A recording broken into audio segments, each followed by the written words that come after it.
What's up guys, my name is Charity and this is my second YouTube channel. The first one I only started 2 months ago. It's about DIYs and like crafty stuff. But I wanted to make one that was a little more serious and a little more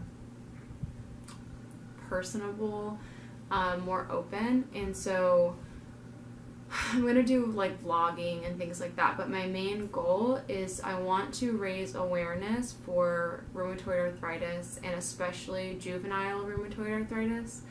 So I'm going to get into my story in just a second, but I kind of wanted to tell you what my goals are for this channel so that if you like what I want to do and there's just not a lot to watch yet, maybe you can get a little invested ahead of time and go ahead and subscribe. That way you can follow along as I hopefully accomplish my goals and my dreams with this stuff. So what I want to do is I want to build a community of people, either people that are affected by these diseases and other ones, or maybe you know people that are affected by these, or maybe you just want to help the world and help try to, fight this disease or all of these diseases. There's a lot going on with it. And so then in the future, I really, and this could be like 10 years from now, who knows? I know it's really difficult to start one, but I want to start a nonprofit and actually start funding more research, more outreach, more just everything. I want to help out. I'm not an expert on anything. I want to start off by saying I'm not a doctor. I'm nothing like that. I just have a lot of life experience. And so I want to be a voice to help maybe advocate just getting the word out there. I just want to educate people and help them educate other people. And I just want people talking about it. If it's talked about, it gets more attention, and more attention gets more help, more funding for research, stuff like that. So that's my goals. So today I'm just going to tell you kind of my story and my experiences with the disease. So my story, I was actually born with juvenile rheumatoid arthritis. I'll put that right here somewhere. JRA for short. And it was really rough. My mom didn't know what was going on. When I was 2, I believe I showed like the first signs, and then by the time I was 5, that's when they finally diagnosed it. When I was 2, my mom noticed that I was dragging my leg, like I was kind of like limping. My knee was swollen, and they couldn't figure out what it was. They put my whole leg, and I'll have to find this picture and show you guys later in like another video, but my whole leg in a cast. I was 2 years old, and there's a picture of me like drinking apple juice, watching Lion King with like this huge leg cast, and they just like didn't know what was going on. And so then when I was 5, finally my mom was like, y'all aren't fixing it, we don't know what's wrong. And so they recommended her to go to a specialist in Galveston, Texas. I think it's Shriners. That might be wrong. I'll look it up. But anyways, that's where they directed her, and they were like, yeah, she actually tested. There's not a real test for this, but she had tests showing that this is what it was, and for some reason it was mistranslated, miscommunicated. We didn't know, and we didn't find out. So at 5 is when we began treatment for it. I went through a lot of different medications. I don't know if it was my first injection, but I was 5 years old in the doctor's office, like practicing putting shots into like a fake leg, and I think it was methotrexate. I'm not positive if that was the very first one, but I was taking, I know as a child, methotrexate, Plaquenil, and another injection. I should know this. Anyway, a lot. It was really severe. It was everywhere. It was my fingers, my knees, my wrists, my shoulders, my ankles, my toes, like everywhere that you could get it, joint-wise specifically, like mobile joints is where it was. We had it pretty under control. It was pretty handled. I took some other stuff to counteract side effects of some of the medications. The benefits are far greater. But methotrexate is really strong. It has properties that some like cancer, like chemo medicine has in it. So like a little bit more hair would fall out than normal. You couldn't tell, it wasn't like excessive, but it was just like I could tell there's a little bit more than, you know, than normal. You would feel nauseous, stuff like that. So then when I got older, I was about 16, and my mom really wanted to see if I had gone into remission. It's really rare, especially my kind, which I can go into more detail on types later as well. Just let me know. There are a lot of different kinds, a lot of different things associated with that. When I was 16, my mom was like really hopeful. She was like, you know, she hasn't had flare-ups, like the medicine, like everything, blah, blah. My doctor did not want us to go off medicine. My mom was like fighting her for it. And then I was like on my mom's side, of course. And, you know, like I didn't want to take medicine anymore. Like I was always really bad about, like I would throw little fits and stuff about going in to get the shots and stuff. So yeah, we left. And we decided that we would just try it and see what it would be like without medicine, which was risky. And it actually paid off for 2 years. I really didn't have symptoms. I didn't have flare-ups. It was great. It was 2 years of just like not worrying about it. However, when I turned 18, it came back. And at 18, it becomes just RA, just rheumatoid arthritis, not juvenile anymore, obviously, because you're not a minor anymore. And so it came back. So at that point, it was really weird how we ended things with that doctor from where I'm from. So I decided I wanted to have someone in another city, and I love her as well. And she's still who I have now, and I'm about to be 24 in a couple months, so 6 years almost.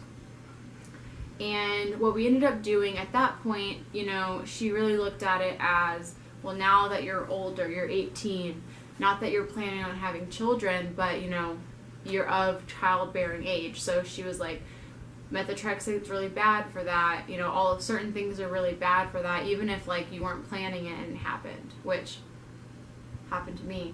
You know, or you were planning it. It takes a long time for those things to leave your system, and you'd have to change medications. And it's a process. So she wanted to do safer medications in the event that I either had a baby by, like, not on purpose, or if I did want to have a baby and I didn't want to deal with that process because I'd probably be on these medications for a while, which I have been. So at 18, we started using Enbrel, and I've used both the push pin ones and the actual syringes.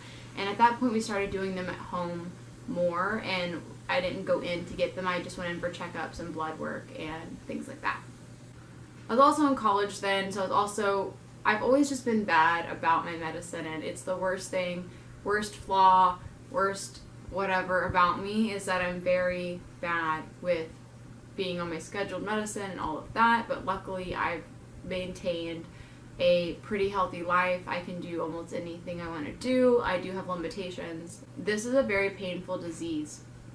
It is literally crippling to some people.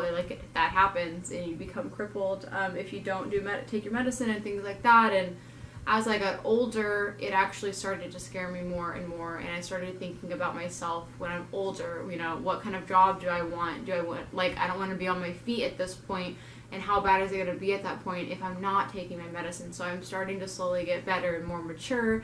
And then I became a mom almost 2 years ago, and at that point I was like, okay, I have to be an adult.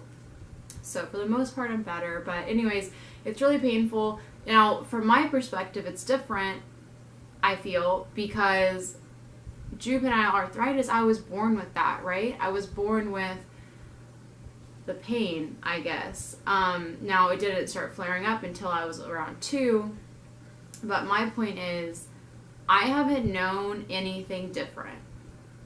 I don't know what it's like to not feel that.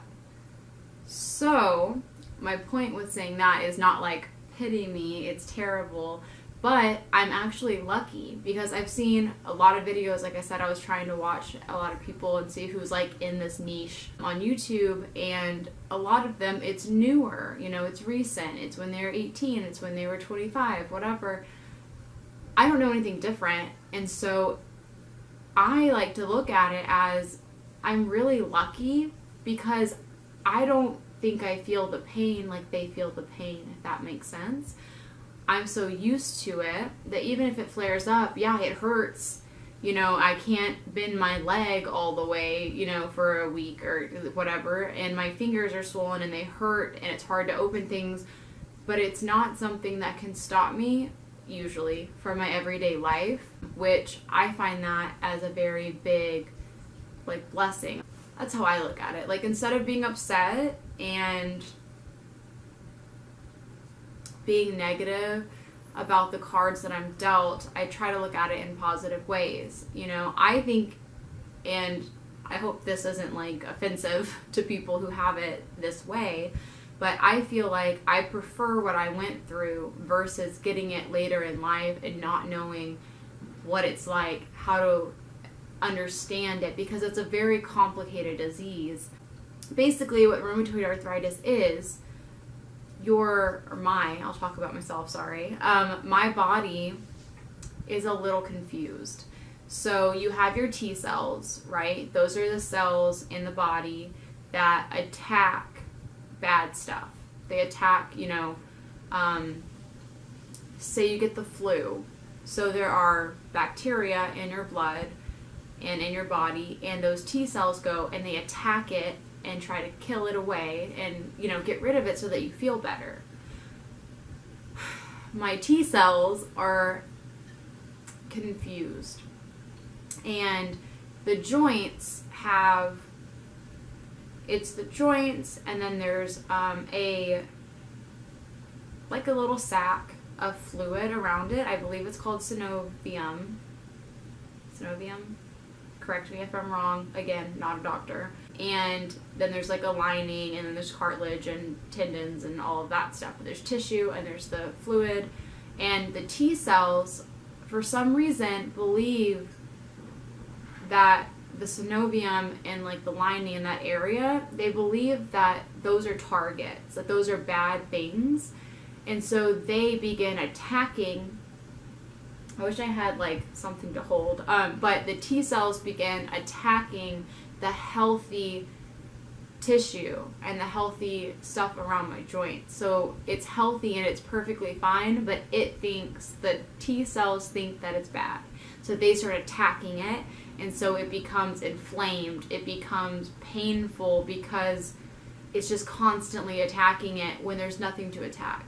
So that's kind of how I try to explain it. I read this really cool article. I don't know if I can find it right now. It was a Batman analogy. Okay, I think this is it. So this is at Rheumatoid Arthritis Guy, GUY.com. It's a 60-second guide to rheumatoid arthritis. And so he says, pretend your body's Gotham City, your immune system is Batman, and your joints, well, they're tiny bat signals. Batman, thinking that Gotham City is being invaded, is forever going to all the bat signals and attacking everything in the vicinity, leaving behind lots of damage.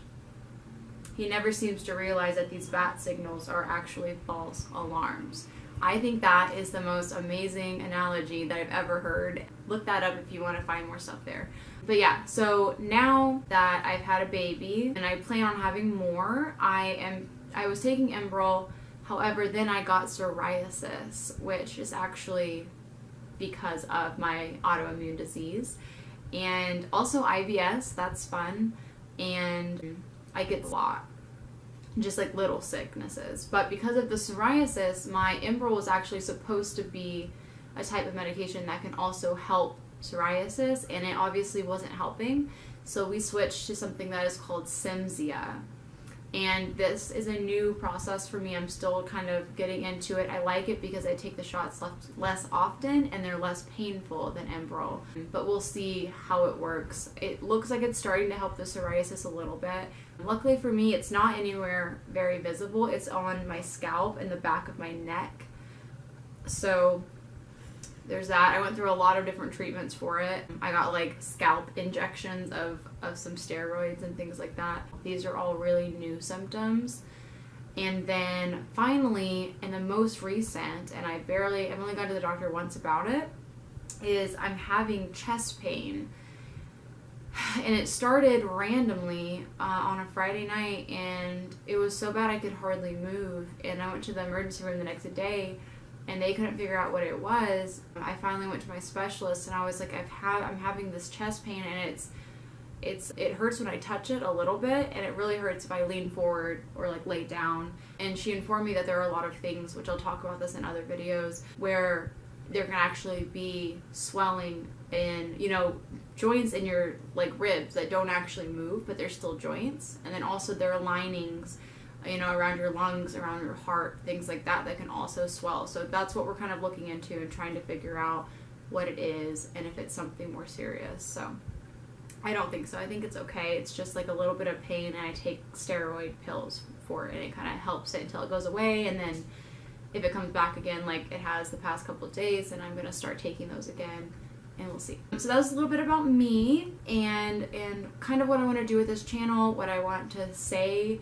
I want to help educate. I want to form a community. I have always been very alone with this, and I didn't think about it as being alone. Like, I wasn't sad about it, but I never thought about how I don't know anyone else with this or these diseases. There's a lot of different ones, but I don't know anyone with it. I never really met anyone that has it. So I want to meet people. I want to form a community. I want to be able to talk to people that understand what I'm going through, and it would be really great to meet a lot of people that understand it and can talk about it. But yeah, again, I do have a more fun, light-hearted channel. It's RityDIY, and I'll link it below. Subscribe if you want to subscribe and learn more and continue to grow, and hopefully, you know, I really want to do a lot with this channel. I want to like advocate. Like the video if you liked it, and then comment below if you have this. If you have anything, comment below. Give me information. Correct me if I was wrong with anything. Ask me questions if you want to know more. I really appreciate you watching this video. This means a lot to me. This is a lot heavier than what I've been doing on YouTube. Thanks for watching, guys. I will see you next time.